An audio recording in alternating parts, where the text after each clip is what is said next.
दोस्तों हमारे गांव में दाऊ साहब के कुएं में जो कि सांप गिर गया था, तो दाऊ साहब ने बुलाया था भैया जी को, सांप पकड़ने वाले भैया जी को। तो भैया जी से आप पूछ सकते हो जो भी पूछना है। तो भैया जी बताइए, आप क्या मतलब कैसे पकड़ लेते हो? इस सांपों के बारे में अपन को स्टडी करनी पड़ती है और बिना अनुभव के अपन किसी भी सांप को नहीं पकड़ सकते हैं।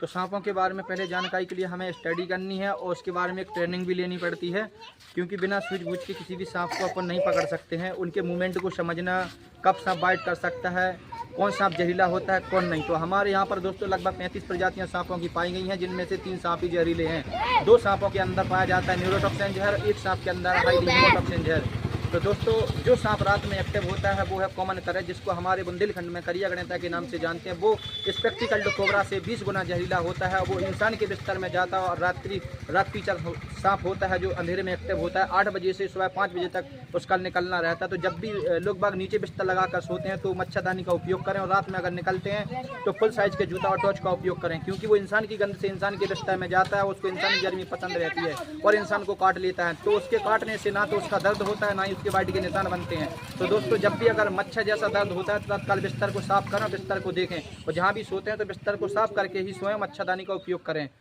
भैया मैंने ऐसा सांप सुना था कि किसी सांप को अगर छू लिया जाए या धोखे से टच हो जाए तो सुनते हैं कि घर आ जाता है, मतलब ऐसा कुछ है? ये सब मनगढ़ंत कहानियां हैं, ऐसा कुछ नहीं है। मैं लगभग 3000 से ज़्यादा सांप रेस्क्यू कर चुका हूं।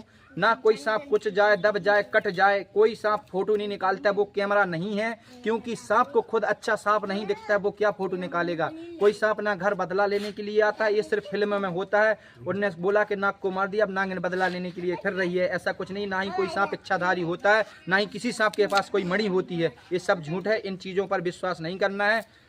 जब भी अगर सांप दिखता है तो आपको फॉरेस्ट विभाग और सर्प मित्र को सूचना देना है। आपको खुद वीडियो देखकर कॉपी करने की गलती नहीं करना है। साहब आपको कैसे पता चला कि वहाँ सांप है? अब एक्चुअल में करीब 10-15 दिन पहले की बात है, और 8-10 दिन से वो सांप दिख रहा था वहाँ पे।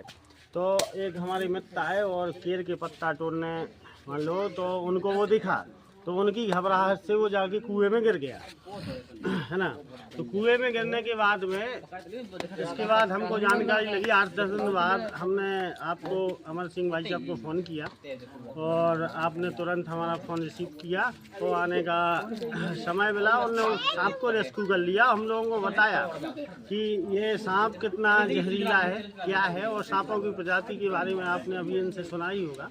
तो अपन लोगों को सांप से छेड़छाड़ नहीं करनी है, ये केवल एक एक्सपर्ट का काम है। तो भैया सुन लिया, दाऊ साहब भी बोल रहे हैं कि सांप से छेड़ाछाड़ी नहीं करनी है, ये भैया जी भी बोल रहे हैं कि सांपों से छेड़छाड़ी नहीं करनी है। तो भाई लोग, आप लोग कोई भी सांपों से छेड़छाड़ी ना करें, और कोई पर्यावरण के लिए वन्य जीवों को बचाएं और इनको मारे नहीं। वन्य जीवों को मारना कानूनी जुर्म है, 3 साल की सजा और जुर्माना है। पशु क्रूरता नियम के तहत 1972 के तहत अगर किसी भी वन्य जीव को आप मारते हैं, कोई साक्ष्य मिलता है, तो आपको 3 साल की सजा जुर्माना होगा। इसलिए वन्य जीवों को मारे नहीं, ये पर्यावरण का हिस्सा है। इन्हें भी अपने बराबर जीने का हक अधिकार है, उन्हें जीने दो, उन्हें मारे नहीं, जियो और जीने दो। जब भी सांप काटता है तत्काल अस्पताल जाएं, झाड़ फूक उजागुनी के चक्कर में बिल्कुल भी पड़े। बहुत बहुत धन्यवाद। और अगर भैया जी का नंबर चाहिए तो मैं डिस्क्रिप्शन में आपको दे दूंगा। ठीक है भैया, सब लोग सपोर्ट करें।